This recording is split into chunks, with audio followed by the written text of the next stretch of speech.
Sarah Martinez wiped the sweat from her forehead as she finished teaching her morning yoga class at the community center in small-town Cedar Falls, Iowa. The peaceful sounds of breathing exercises and gentle stretches filled the room as her students slowly rolled up their mats. At 34, Sarah had built a quiet life as a wellness instructor and part-time librarian. Her neighbors knew her as the friendly woman who grew organic vegetables in her backyard and volunteered at the local animal shelter. What they didn't know was that 12 years ago, Sarah had been Lieutenant Sarah Ghost Martinez, one of the few women to successfully complete Navy SEAL training and serve in classified operations across 3 different war zones. Her small apartment held no photographs from her military days, no medals displayed on walls, no hint of the intense combat missions she had led in Afghanistan and Iraq. The transformation had been deliberate and complete. After her discharge, Sarah had legally changed her last name from Rodriguez to Martinez, moved to a state where she knew no one, and carefully crafted a new identity. She told people she had worked in government consulting before deciding to pursue a career in wellness. The cover story was simple enough that most people didn't ask follow-up questions. Her days now revolved around teaching meditation techniques she had learned during her military psychological training, helping elderly residents at the library find books and tending to her garden. The hypervigilance that had kept her alive during night raids in hostile territory now manifested as an uncanny ability to remember every person's coffee order at the local cafe, where she worked part-time weekends. Sarah had convinced herself that her past was truly behind her. She had built relationships with people who knew nothing about weapons training or tactical operations. Her closest friend, Maria, was a kindergarten teacher who believed the most dangerous thing Sarah had ever done was rock climbing. Even her romantic relationships had been with men who lived entirely civilian lives. A bank manager, a high school principal, and currently David, who owned a small bookstore and wrote poetry in his spare time. The nightmares had mostly stopped. The constant scanning for threats had diminished to occasional glances at exit routes in crowded spaces. Sarah had worked hard with a therapist she drove 2 hours to see in Des Moines, ensuring that no one in her small town would accidentally discover her sessions. She had learned to sleep without a weapon within arm's reach, and to walk through crowds without automatically identifying potential combatants. Her morning routine was deliberately peaceful. She would wake at sunrise, spend 20 minutes in meditation, prepare a simple breakfast, and check on her tomato plants before heading to work. The predictability was healing after years of never knowing if she would wake up to an emergency deployment or an urgent briefing about a new threat. But sometimes, late at night when the Iowa wind rattled her windows, Sarah would catch herself listening for sounds that didn't belong. Her body would tense, and for a moment she would be back in a forward operating base, alert and ready for action. These moments were becoming rarer, though, and she had learned to breathe through them and return to her carefully constructed present. Sarah's phone buzzed as she locked up the community center after her yoga class. She glanced at the unknown number with a Washington, D.C. area code and almost declined the call. Spam calls were common enough, and she had trained herself not to answer numbers she didn't recognize. But something about the persistence of the ring made her hesitate. "Hello?" she answered cautiously, using the slightly higher voice she had trained herself to adopt in her civilian life. "Lieutenant Martinez, this is Admiral Patricia Hendricks, Naval Special Warfare Command. We need to talk." Sarah's blood went cold. The carefully constructed world she had built over 12 years suddenly felt as fragile as paper in the wind. Her real name, her real rank, spoken by someone who clearly knew exactly who she had been and where to find her. "I think you have the wrong number," Sarah said quietly, but her voice had already dropped back to its natural register, the one that had commanded respect in briefing rooms and on missions. "Lieutenant, we both know that's not true. There's a situation that requires your specific expertise. I'm sending a car to pick you up in 2 hours. Pack light." The line went dead, and Sarah stood frozen in the parking lot of the community center where she had just finished teaching a class on finding inner peace.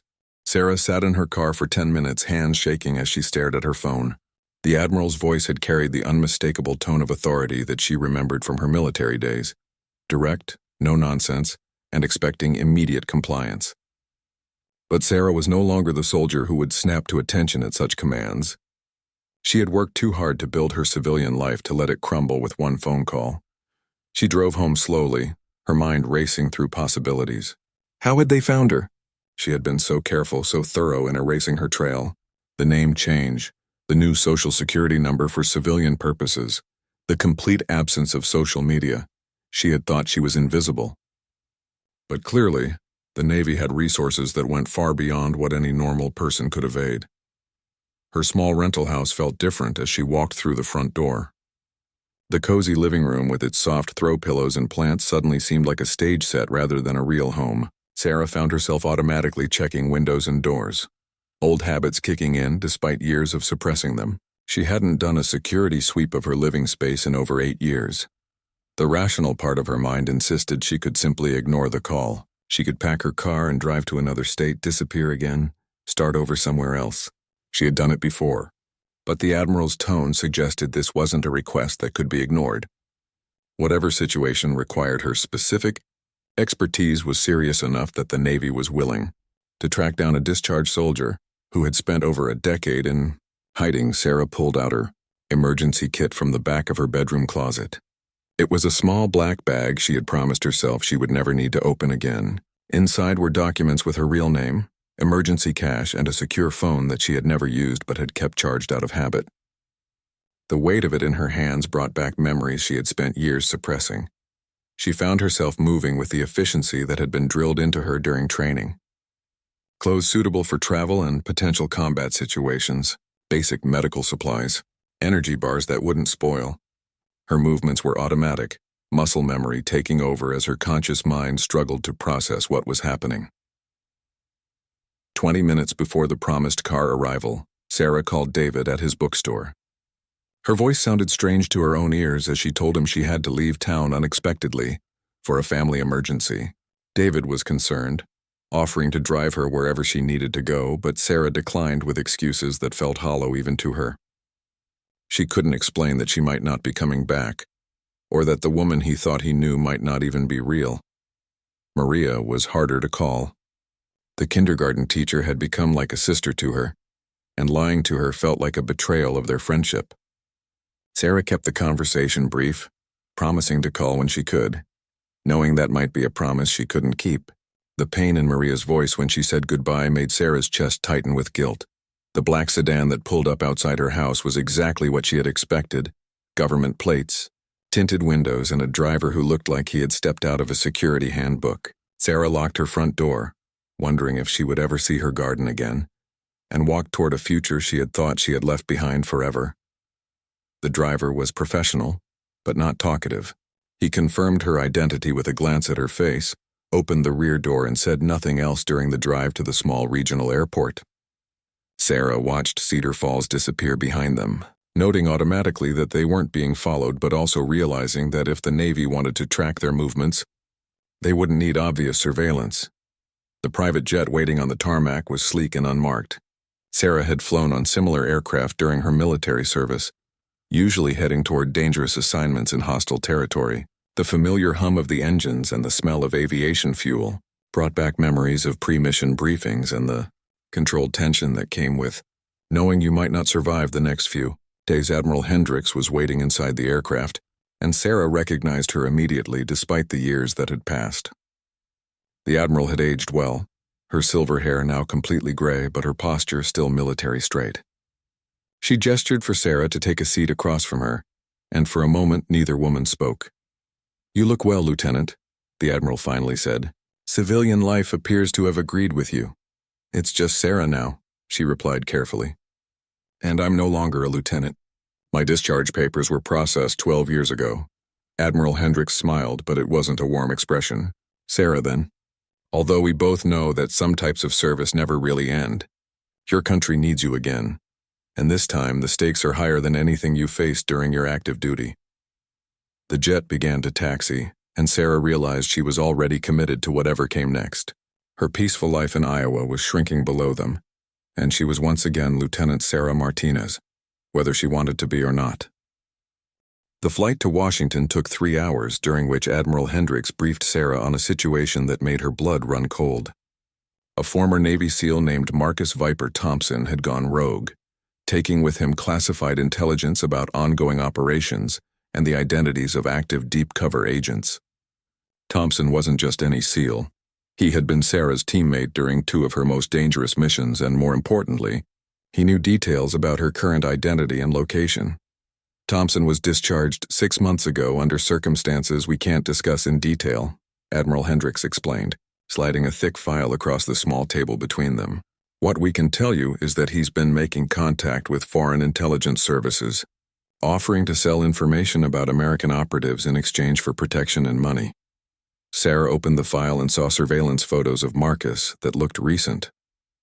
He appeared older, harder around the edges, but she recognized the cold intelligence in his eyes that had made him such an effective soldier. They had saved each other's lives multiple times during operations in Afghanistan, but looking at these photos, she realized she might never have truly known the man behind the warrior. "Why me?" Sarah asked, though she suspected she already knew the answer. "There are hundreds of active SEALs who could handle this situation." "Because Thompson specifically requested you," the Admiral replied grimly. "He's agreed to meet with one person to discuss surrender terms, and that person is you. Our intelligence suggests he's planning something much larger than just selling secrets. We believe he's assembled a team of discharged military personnel who feel abandoned by the system that trained them." The implications hit Sarah like a physical blow. Marcus knew about her new life, her new identity, her friends in Iowa.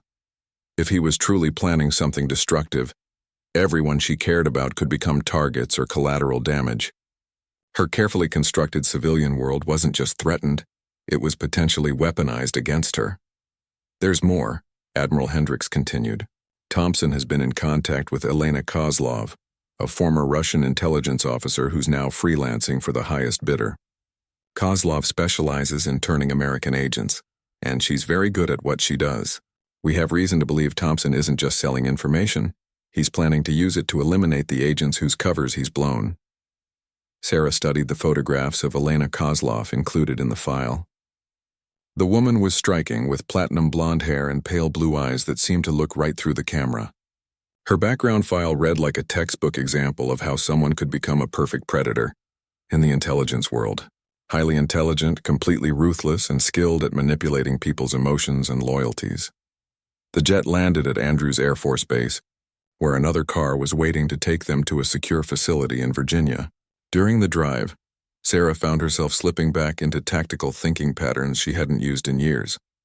She analyzed potential routes of escape, noted the security measures of the buildings they passed, and automatically cataloged potential weapons in their immediate environment. The briefing facility was underground, accessible only through multiple security checkpoints that scanned everything from fingerprints to retinal patterns. Sarah recognized the type of installation, designed to be completely secure from electronic surveillance and built to withstand serious attacks.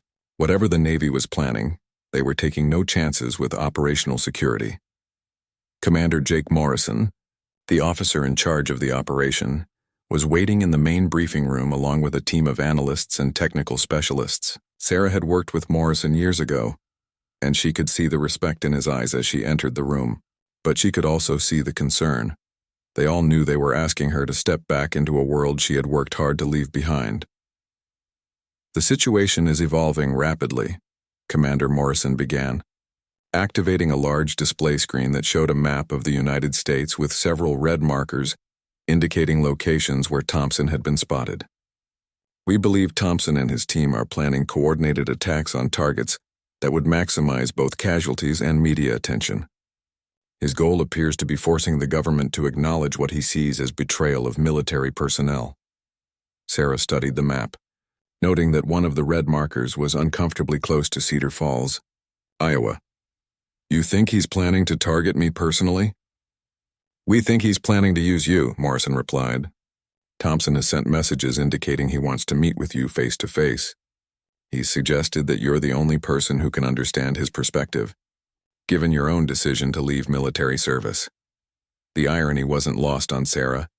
She had left the military and hidden her identity precisely to avoid situations like this.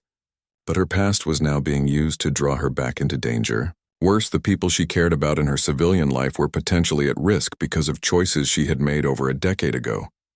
"What exactly are you asking me to do?" Sarah asked, though she suspected the answer would change her life permanently. Admiral Hendricks leaned forward. "We're asking you to meet with Thompson and try to talk him down. You know him better than anyone else on our active roster. If anyone can reach whatever humanity he has left, it's you." Sarah looked around the room at the faces of people who were asking her to risk everything she had built for a mission that might be impossible. But she also realized that if she refused, Marcus might target her civilian friends anyway, and she would lose everything she cared about without even the chance to protect it. Sarah spent the next 48 hours in intensive preparation, working with a team of psychologists, tactical specialists, and intelligence analysts to develop a strategy for approaching Marcus Thompson. The process felt surreal. She was essentially preparing to negotiate with someone who had once been like a brother to her, but who had now become a serious threat to national security. The psychological profile of Marcus painted a disturbing picture of a highly capable soldier who had gradually become disillusioned with military leadership and government policies.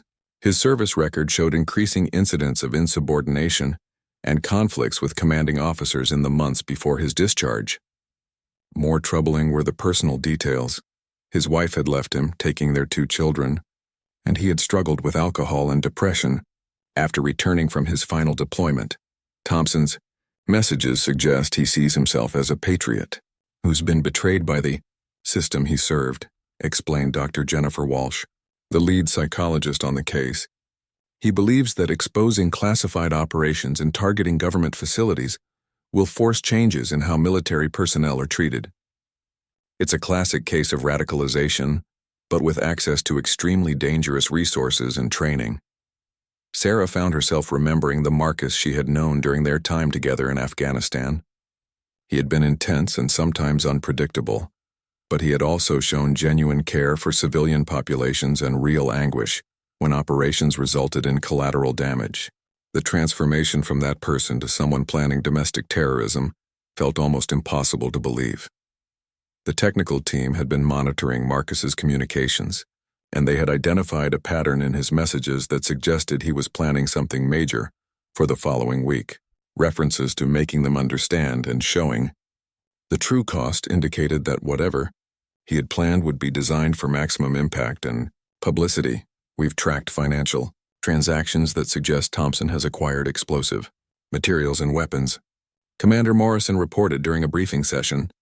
He's also been in contact with at least 6 other discharged military personnel, all of whom have grievances against the government and advanced tactical training. Sarah realized she was looking at the profile of a highly organized terrorist cell, made up of people who knew exactly how to plan and execute military-style operations on American soil. The expertise that had made Marcus an effective soldier in overseas conflicts was now being turned against his own country. Elena Kozlov's involvement added another layer of complexity to the situation. Intelligence reports suggested she wasn't just helping Marcus sell secrets. She was actively encouraging his radicalization and providing him with resources to carry out attacks. Her goal appeared to be destabilizing American intelligence operations, while creating domestic chaos that would damage the country's international reputation. Kozlov is a master manipulator, explained Agent Lisa Chen from the CIA liaison team. She identifies people with existing grievances and amplifies their anger until they're willing to take extreme actions. She's done this successfully in 3 other countries, always managing to disappear before the authorities can track her down. The meeting with Marcus was set to take place at an abandoned warehouse in Baltimore, a location he had specified in his communications. Sarah would be wired for sound and GPS tracking, but the team agreed that visible backup could cause Marcus to flee or become violent. She would essentially be on her own with a man who had become unpredictable and potentially dangerous. Sarah spent hours studying the warehouse layout and developing contingency plans for various scenarios, but she also found herself thinking about the personal aspects of the situation. How do you convince someone you once trusted with your life that they had chosen a path that would destroy everything they had once fought to protect? The night before the meeting, Sarah video called Maria from her secure phone, using a story about being delayed on her family emergency trip. Hearing her friend's voice made her chest tight with emotion. Maria was excited about a new kindergarten project and worried about Sarah missing their weekly yoga sessions. The normalcy of the conversation felt like a lifeline to the world Sarah desperately wanted to return to. "You sound different," Maria observed, more serious than usual. Is everything okay with your family? Sarah found herself struggling to maintain the lie, just dealing with some complicated situations. But I should be home soon. After ending the call, Sarah sat in her temporary quarters and faced the reality that she might not survive the next day's mission. Marcus Thompson was highly trained, potentially unstable, and had every reason to view her as either an ally who could be recruited or an enemy who needed to be eliminated. There was no middle ground with someone who had already committed to a path of domestic terrorism. But she also realized that refusing to take the risk would likely result in civilian casualties when Marcus carried out whatever operation he had planned. Sarah had spent 12 years trying to distance herself from life-and-death decisions, but tomorrow she would be making choices that could affect hundreds of innocent people. Commander Morrison knocked on her door as she was checking her equipment one final time. Martinez, you know we can still call this off. There are other options, even if they're messier. Sarah looked at him and felt the weight of her military training settle back onto her shoulders like a familiar coat. No, sir. This is the right approach. Thompson knows me, and if there's any chance of reaching him before he hurts innocent people, I have to try. As she prepared for sleep, Sarah realized that regardless of how tomorrow's mission ended, her quiet life in Iowa was already over. She could never again pretend to be just a yoga instructor and librarian. Not when she had been reminded of how much the world needed people willing to step into dangerous situations to protect others. The Baltimore warehouse district at dawn felt like a ghost town, with empty loading docks and broken windows creating perfect shadows for potential threats. Sarah arrived 30 minutes early, conducting a careful surveillance of the area from her concealed position across the street. Her tactical instincts were fully engaged now, automatically noting escape routes, potential sniper positions, and the locations of nearby vehicles that could provide cover or concealment. Marcus appeared exactly on time, approaching the warehouse alone but moving with the careful awareness of someone who expected potential ambush. Sarah recognized his gait immediately, the same confident stride she remembered from missions in hostile territory. But something was different about his posture, a tension that suggested he was operating under significant stress. Sarah activated her communication device and approached the warehouse entrance, her hands visible but ready to reach the concealed weapon at her hip. Marcus, she called out as she entered the dimly lit space. It's Sarah.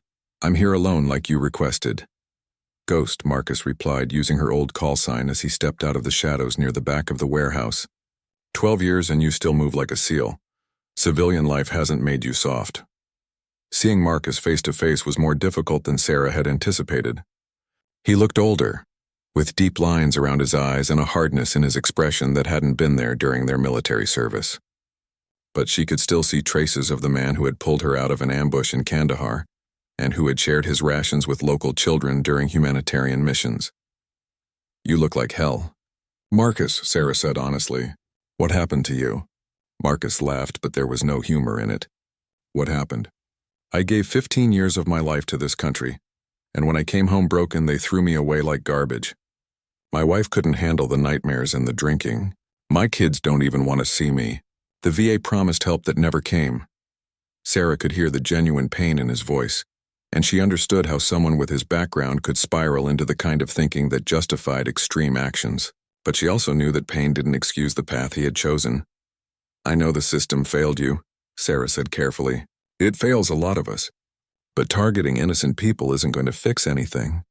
It's just going to create more pain for families who don't deserve it. Marcus's expression hardened. Innocent people? Like the families of the agents whose covers I'm going to blow? Like the politicians who send us to die for their political games? There are no innocent people in this system. Sarah. There are only people who benefit from it and people who get crushed by it. Sarah realized that Marcus had moved beyond rational discussion into the kind of black and white thinking that characterized dangerous extremism. But she also noticed something else. He kept glancing toward the warehouse's side entrance, suggesting he wasn't as alone as he had claimed to be. Elena Kozlov is using you, Sarah said directly. She doesn't care about justice for veterans or fixing the system. She wants to damage American intelligence capabilities, and you're helping her do it. Marcus's jaw tightened. Elena understands what it's like to be betrayed by your own government. She's helping me expose the truth about how expendable we all are. She's a foreign intelligence operative who's manipulating your anger to serve her own agenda, Sarah pressed. The Marcus Thompson I knew in Afghanistan would never have worked with someone whose goal was to hurt American soldiers. For a moment, Sarah saw uncertainty flicker in Marcus's eyes, and she realized she might be getting through to him. But then a new voice cut through the warehouse, speaking with a slight Russian accent. "How touching," Elena Kozlov said as she emerged from behind a stack of shipping containers, flanked by two men with military bearing who were clearly part of Marcus's team. "The ghost returns to haunt us all." Elena was even more striking in person than in her surveillance photos, with an air of calm confidence that immediately made Sarah reassess the tactical situation. This wasn't a woman who had stumbled into a dangerous situation. She was someone who thrived on controlling dangerous people and situations. "Sarah Martinez," Elena continued. "Or should I say Lieutenant Martinez? Your civilian identity was quite clever, but not nearly as secure as you believed. Did you really think you could disappear from people with resources like ours?" Sarah felt a chill as she realized Elena wasn't just talking about knowing her current identity. She was implying knowledge about her life in Iowa, her friends, her daily routines. The threat to her civilian world wasn't theoretical. It was immediate and specific. "Marcus," Sarah said, not taking her eyes off Elena. "This is exactly what I'm talking about.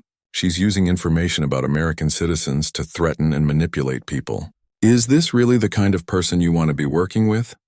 Marcus looked uncomfortable, but Elena stepped closer to him with a gesture that was both supportive and possessive. "Sarah, Marcus has already made his choice. The question now is whether you're going to make the smart choice and join us or the foolish choice and try to stop us." Sarah's hand moved slightly closer to her weapon as she calculated distances and angles. Elena's two companions were positioned to cover multiple exit routes, and Marcus was standing in a location that would make him a difficult target if this situation turned violent. But Sarah also realized that Elena was offering her something she hadn't expected: the chance to walk away. "What exactly are you proposing?" Sarah asked, playing for time while her earpiece crackled with barely audible transmissions from her backup team. Elena smiled. "Join us. Help us expose the corruption and betrayal that you yourself experienced. Use your skills to build something better instead of protecting a system that would sacrifice you without hesitation." Sarah looked at Marcus and saw a man who had been broken by his experiences and manipulated by someone who understood exactly how to weaponize that pain. But she also realized that whatever Elena was planning involved more than just exposing government secrets. It would likely result in the deaths of people who were just trying to serve their country and protect others. Sarah looked directly at Marcus, ignoring Elena's expectant stare. "Do you remember Corporal Jenny Williams?" she asked quietly. "The medic who saved your life during the Helmand operation?" Marcus's expression flickered with confusion at the apparent change of subject. "Of course I remember Jenny. What does that have to do with anything?" "She's married now, has 2 kids, works as a trauma nurse in Phoenix," Sarah continued. "Her husband is a high school teacher. Their biggest worry is whether they can afford to send their daughter to soccer camp this summer." Elena stepped forward impatiently. "What's your point, Sarah?" Sarah kept her eyes on Marcus. "Jenny Williams is one of the agents whose cover you're planning to blow. She's been working part-time intelligence analysis to help pay for her kids' education. If you expose her, Elena's people will target her family. Is exposing government corruption worth putting Jenny's children at risk?" For the first time since Sarah had entered the warehouse, Marcus looked genuinely shaken. She could see him struggling with the reality that his abstract plan for justice would have specific, human consequences for people he had served alongside and respected. "Elena didn't tell you that part, did she?" Sarah pressed.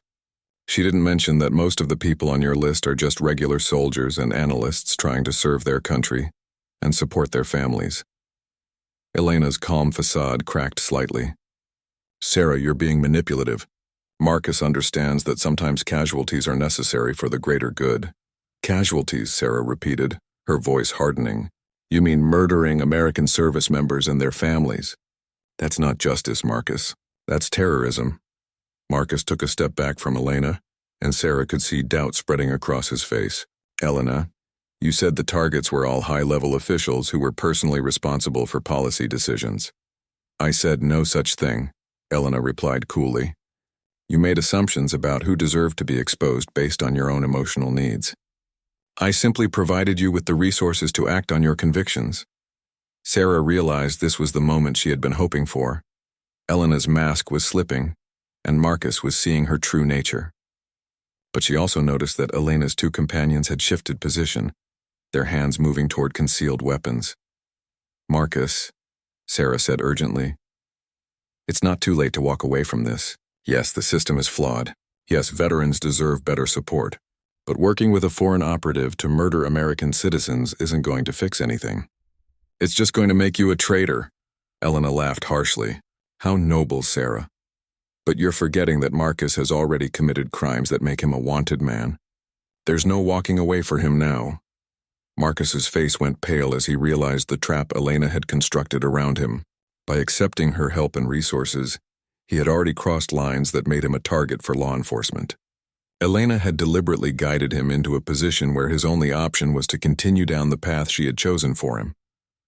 That's not true, Sarah said firmly. Marcus, you haven't killed anyone yet. You haven't exposed any agent identities. If you surrender now, we can work out some kind of arrangement. But if you go through with Elena's plan, there won't be any coming back. Elena's hand moved toward her jacket and Sarah's training kicked in. She drew her weapon in one smooth motion, simultaneously diving toward cover behind a concrete pillar. Elena's companions responded immediately, but Sarah had anticipated their movement and was already in motion. The warehouse erupted in gunfire as Sarah's backup team crashed through multiple entrances. Having monitored the conversation and recognized that negotiation had failed, Marcus dove for cover, clearly conflicted about which side to support, while Elena moved with the fluid grace of someone who had survived multiple similar situations. Sarah found herself in a three-way firefight, trying to protect Marcus from Elena's team, while also avoiding shots from both directions. She could hear Elena shouting orders in Russian, coordinating her team's movements with professional efficiency. Marcus, Sarah called out during a brief lull in the shooting. Elena's people are trying to kill you too. She never planned to let you survive this. Marcus looked around desperately and seemed to realize that Elena's companions were indeed positioning themselves to eliminate him, along with Sarah and the government agents. His face hardened with the realization that he had been completely manipulated and betrayed. In a move that surprised everyone, Marcus turned his weapon on Elena's team, providing Sarah with the opening she needed to advance on Elena's position. The Russian operative was skilled, but she was outnumbered and outmaneuvered by the combined efforts of Sarah, Marcus, and the backup team. The firefight ended with Elena wounded and captured, her companions either dead or surrendering. Marcus threw down his weapon and raised his hands, his face showing a mixture of relief and devastation as he realized how close he had come to becoming everything he had once fought against. 3 months later, Sarah stood in her garden in Cedar Falls, Iowa, harvesting tomatoes in the late afternoon sun. The official reports had credited her with preventing a major terrorist attack and capturing a high-value foreign intelligence operative. Marcus was serving time in a military prison, but he was also receiving the psychological help he should have gotten years earlier. Maria appeared at the fence between their yards, carrying 2 cups of coffee. "You've been quiet since you got back from your family emergency," she observed. "Everything okay?" Sarah accepted the coffee and smiled at her friend. "Just processing some complicated family stuff. But I think things are going to be better now." She had decided to keep her civilian identity and her quiet life in Iowa, but she had also accepted a consulting position with the Navy that would allow her to help other veterans who were struggling with their transition to civilian life. It wasn't the complete separation from her military past that she had originally wanted, but it was a way to use her experiences to prevent other people from following Marcus's path. The nightmares had returned briefly after the warehouse confrontation, but they were manageable now. Sarah had learned that she couldn't completely escape her past, but she could choose how to integrate it with her present in a way that helped others while protecting the peaceful life she had built. Her phone buzzed with a text from David at the bookstore, asking if she wanted to join him for dinner. Sarah smiled and typed back that she would be there in an hour. Her world was more complicated now, with 1 foot in her civilian life and 1 foot in the world of national security, but it was authentically hers in a way that felt sustainable. As the sun set over Cedar Falls, Sarah realized she had found something better than hiding from her past. She had learned how to live with it while building something meaningful for the future.